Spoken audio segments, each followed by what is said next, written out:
ദൈവപുത്രനായ മനുഷ്യപുത്രനായി ജീവിച്ച യേശു തന്റെ പരസ്യ ജീവിതത്തില് അനേകം അടയാളങ്ങളും അത്ഭുതങ്ങളും പ്രവർത്തിച്ചുകൊണ്ട് അനേകം രോഗികളെ സുഖപ്പെടുത്തി, അന്ധന്മാരുടെ കണ്ണുകൾ തുറന്നു, ചെകിടന്മാരുടെ കാതുകൾ തുറന്നു, മൂകന്റെ വായ് തുറന്നു, തളർവാദ രോഗി എഴുന്നേൽപ്പിച്ചു, കുഷ്ഠരോഗികളെ സുഖപ്പെടുത്തി, അനേകം മരിച്ചവരെ ഉയർപ്പിച്ച്, മരിച്ച ലാസറിനെ 4-ാം ദിവസം കല്ലറയിൽ നിന്ന് ഉയർപ്പിച്ചു, 5 അപ്പം 5000 നൽകി, കടലിന് മീതെ നടന്നു.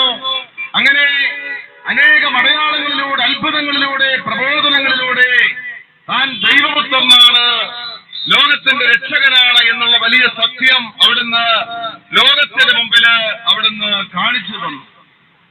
പ്രിയ സഹോദരങ്ങളെ, യേശു പറയുന്നു, ഞാൻ ലോകത്തിന്റെ പ്രകാശമാണ്, എന്നെ അനുഗമിക്കുന്നവൻ ഒരിക്കലും അന്ധകാരത്തിൽ നടക്കുകയില്ല, അവന് ജീവന്റെ പ്രകാശമുണ്ടായിരിക്കും. വഴിയും സത്യവും ജീവനും ഞാനാ, എന്നിലൂടെ അല്ലാതെ ആരും പിതാവിന്റെ സന്നിധിയിലേക്ക് കടന്നു വരികയില്ല.